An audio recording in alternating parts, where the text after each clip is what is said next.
दोस्तों आज हम पढ़ेंगे एग्रीकल्चर ज्योग्राफी के बारे में। ठीक है, एग्रीकल्चर ज्योग्राफी के बारे में। ठीक है, तो ये हम वो छोटे छोटे पॉइंट लेके आए हैं जो जो नेट जीआरएफ वगैरह में पूछे जाते हैं। ठीक है, तो ये छोटे छोटे पॉइंट को पढ़ेंगे और याद करेंगे जो कृषि से रिलेटेड है। ठीक, तो देखते हैं। हो कृषि पद्धति का आदिम कृषि से संबंधित है। ये किससे संबंधित है? आदिम कृषि से संबंधित है हो कृषि पद्धति। ठीक, दूसरा मध्यवर्ती अवसर ये स्टोफर ने दिया था। मध्यवर्ती अवसर को किसने दिया था? स्टोफर ने दिया था। जे सी वीवर ने अपना सफल सहचार की विधि दी थी। क्या दिया था? फसल सहचार की विधि दी थी। कब दी थी? 1954 में दी थी फसल सहचर विधि। ठीक है, और उसके बाद आर्थिक भूगोल में निर्णयकारी मॉडल का विकास किया। तो किसने किया था? वोल पोर्ट ने दिया था निर्णयकारी मॉडल। डिसीजन मेकिंग मॉडल कौन दिया था? वोल पोर्ट ने। ये स्वीडन के जियोग्राफर थे। ठीक है, उसके बाद आता है ये देखिए, ये विद्वान है, ये इनके मॉडल हैं, तो इनको भी पढ़ते हैं और याद करते हैं। वान थ्यूनेन कौन ने क्या दिया था? कृषि भूमि उपयोग दिया था। कृषि भूमि उपयोग का मॉडल दिया था। एग्रीकल्चरल लैंड यूज का मॉडल किसने दिया था? वान थ्यूनेन ने दिया था। ठीक है, एस एस भाटिया सस्य विविधता किसने दिया था? क्रॉप डाइवर्सिफिकेशन किसने दिया था? एस भाटिया ने दिया था।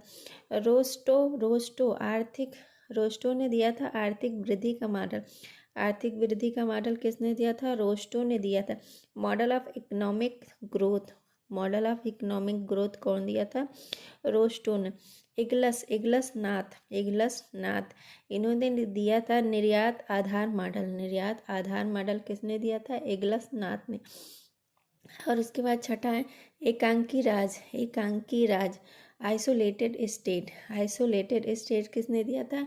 वान थ्यूनेन ने दिया था। वान थ्यूनेन ने आइसोलेटेड स्टेट दिया था। ठीक है, तो और इन्होंने ही एक और चीज़ दी थी। क्या दिया था? कृषि भूमि उपयोग भी दिया था। वान थ्यूनेन ने देखिए कृषि भूमि उपयोग का मॉडल दिया था, और इन्होंने ये एकांकी राज आइसोलेट स्टेट को भी वान थ्यूनेन ने ही दिया था। रोबस्टा क्या है? ये कॉफ़ी का एक प्रकार है जो 35% यूज़ किया जाता है। और उसके दूसरा अरेबिका। ठीक है, ये भी काफ़ी का ही एक प्रकार है जो 65% यूज होती है। ठीक, और ये उसके बाद आता अनुक्रमिक अधिनियम किसने दिया था? इसको विटलसी ने दिया था। विटलसी ने क्या दिया था? अनुक्रमिक अधिनियम को दिया था। कॉफ़ी के बारे में अभी हम लोगों ने पढ़ा है, लेकिन कॉफ़ी होती क्या है? तो ये रोपड़ फसल होती है, मतलब प्लांटेशन पौधा ही होता है, प्लांटेशन फसल होती है। ठीक, विश्व में हरी चाय ग्रीन टी का सबसे ज़्यादा उत्पादक कौन करता है? तो सबको पता है कि चीन जो है चाय का सबसे ज़्यादा उत्पादक है, तो ग्रीन टी का भी सबसे ज़्यादा उत्पादक चीन ही है। ठीक है, चीन ही ग्रीन टी का भी सबसे ज़्यादा उत्पादन करता है, और नॉर्मल चाय का भी सबसे ज़्यादा उत्पादक चीन ही करता है। ठीक है, और अब आगे पढ़ते हैं, आगे देखते हैं। वान थ्यूनेन मॉडल के 6 पेटियाँ। वान थ्यूनेन ने जो अपनी मॉडल दी है, उन्होंने कृषि को 6 पेटियों में विभक्त किया है। ठीक है, पहला है बाजार, बागवानी और दुग्ध उत्पादन।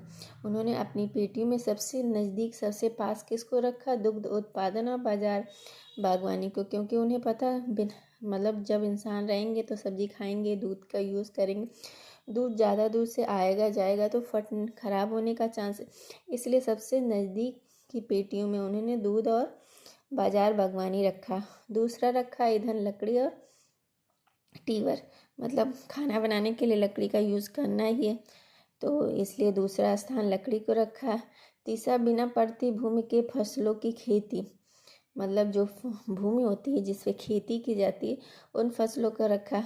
फिर चौथा इन्होंने रखा परती भूमि के साथ खेती, परती भूमि पर खेती। अब पांचवा रखा है तीन फील्ड प्रणाली, तीन फील्ड प्रणाली। और सबसे लास्ट में इन्होंने रखा पशुपालन। ठीक है, पशुपालन कौन सी पेटी में आता है? छठे पेटी में।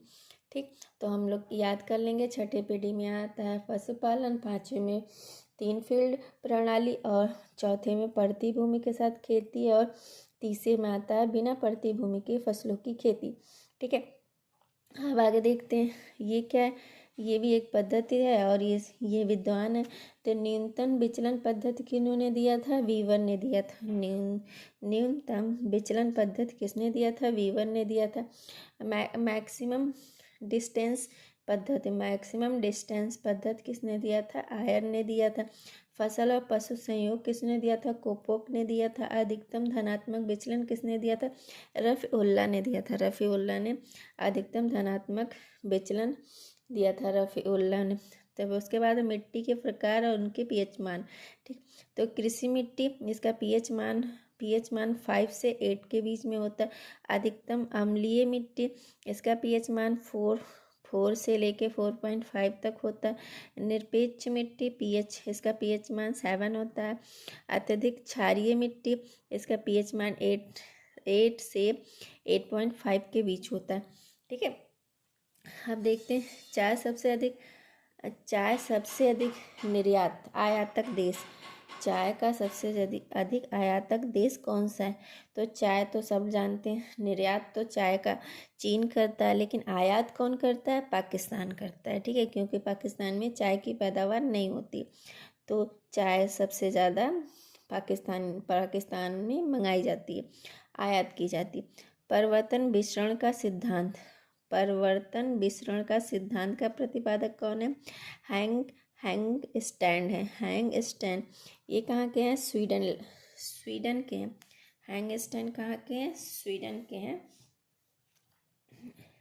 ठीक, ये प्रथम भूमि उपयोग का सर्वेक्षण किसने दिया था? प्रथम भूमि उपयोग का सर्वेक्षण डैले स्टेप ने दिया था। डैले स्टेम्प ने प्रथम भूमि का उपयोग का सर्वेक्षण दिया था। ठीक है, ऐसे छोटी छोटी बातों को पढ़ेंगे, याद करेंगे, आगे बढ़ेंगे। Thank you. मेरी वीडियो कैसी लगी प्लीज़ कमेंट करके बताएं। मेरे वीडियो को लाइक कीजिए, शेयर कीजिए, सब्सक्राइब कीजिए।